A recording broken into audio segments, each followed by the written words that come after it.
The first time the hotel phone rang, it was unplugged, not low on battery, not connected to a wall, not even near an outlet. It was an old black rotary phone, sitting inside an abandoned hotel room that had been empty for 37 years. And when it rang, the sound did not come from the phone. It came from the walls.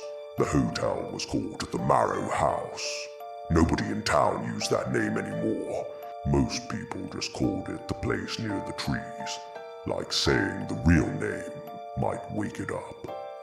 It stood at the end of a dead road, 3 miles outside Bellwether, where the forest grew too thick and the air always smelled like wet wood, old carpet, and something left closed for too long. I found it because of a video, a forgotten upload from 11 years ago.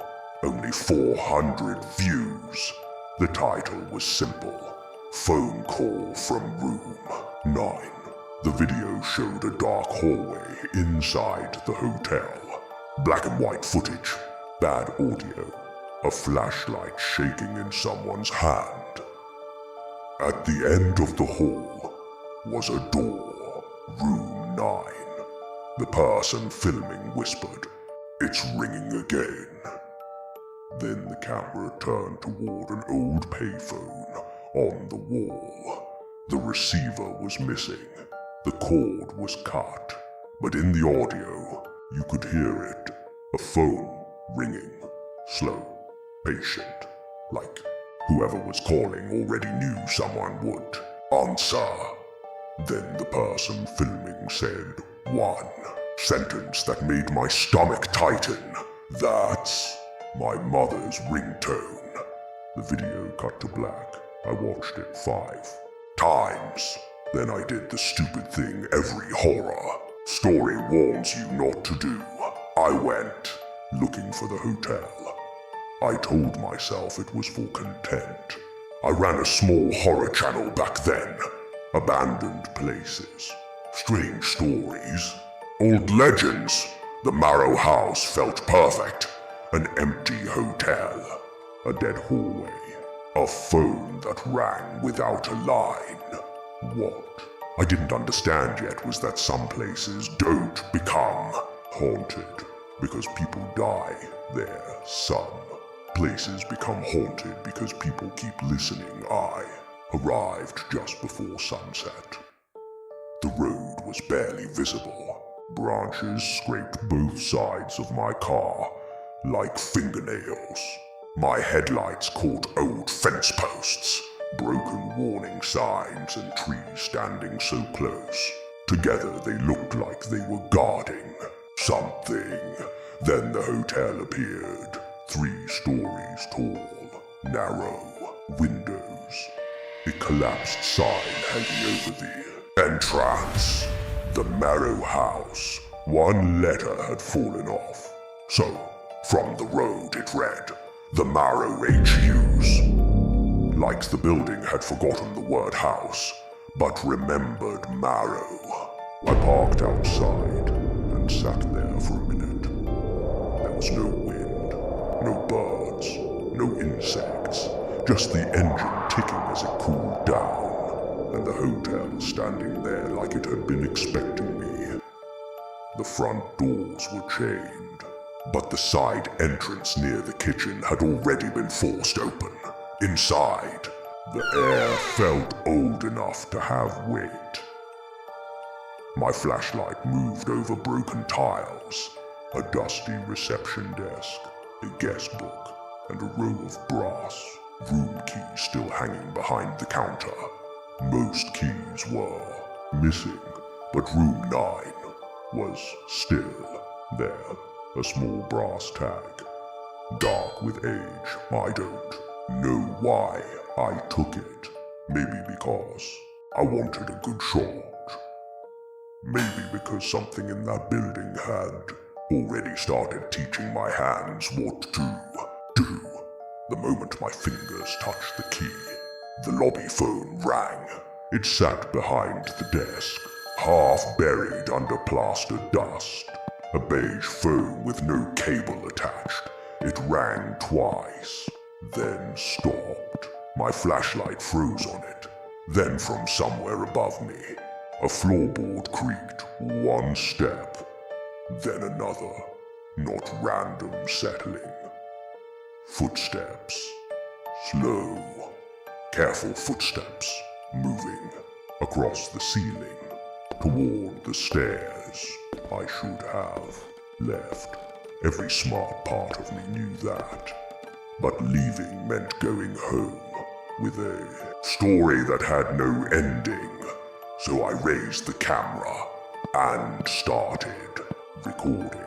The stairs were covered in dust. Halfway up, I saw the footprints. Not old ones, fresh ones, bare feet, too long, too narrow. Like someone had stepped in ash and walked calmly towards the second floor. I followed them. On the second floor, the hallway looked exactly like the video. Peeling wallpaper, stained carpet, a row of doors, all slightly open, except one. Room 9. At the end of the hall was the payphone. The receiver was gone. The cord was cut, but the metal casing was clean. No dust, no rust, no spiderwebs. Like someone had been polishing it. I aimed the camera and whispered, "This is the phone from the video." That's when it rang. One sharp metallic ring. I stumbled back into the wall. The phone had no receiver, no wire, no power. But the bell inside kept ringing once, twice, 3 times. Then room 9 opened by itself. Not fast, not dramatic. Just an inch, like someone inside had heard the call and decided to let me in. Before I tell you what was inside that room, comment what you would have done right there. Because this was the exact moment I should have turned around. Everything after this was the cost of not doing that. I stepped into room 9, and the first thing I noticed was that it did not look abandoned. The bed was made. A lamp glowed beside it, and on the nightstand sat the black rotary phone. Its cord disappeared into a hole in the floor. Behind me, the door closed, softly, final. Then the phone rang. Once, twice, 3 times. On the 4th ring, I answered. At first, there was only static, then breathing. Slow, close. Then a voice whispered, "You're late." It was my voice, but older, hoarse, like it had been trapped there for years. Then it said, "Don't look in the bathroom mirror." I looked anyway. The mirror was covered in steam, and written across it were 4 words. "You already checked in." When I turned around, the room had changed. My suitcase was on the floor, open. My clothes were folded inside. On the nightstand was a hotel registration card. My name told today's date. Room 9, checkout date, blank.